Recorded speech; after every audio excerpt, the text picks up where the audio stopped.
everybody, welcome back to a new video. Today I'm going to be showing you how to beat Tower of Hell. And so the first step is you want to take it slow. You don't want to rush everything. So if you do rush everything, you're most likely to fall and not get any cash to spend in the shop.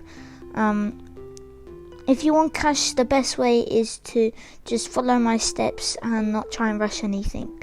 So you basically want to, so the wall hops on mobile, they're kind of easy. You've got to flick your camera very fast and you cannot fall. So this part you don't really want to jump over so fast. You just want to jump over one, then jump past two, and then jump over one, then jump past two, then jump onto this ladder. So when you have the easy jump, you can just do a little shortcut onto there, and then you just have a free jump.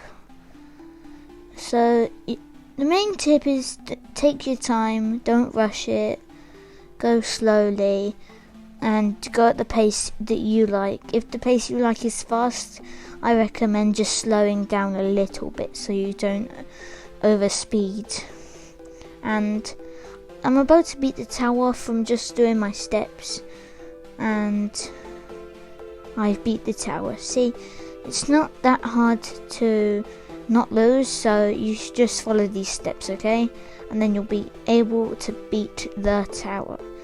So the tips are: take it slowly and don't rush it, and just time your jumps perfectly. So now I'm just gonna speed up the time. Okay, so see you in the next video. Like and subscribe, and bye.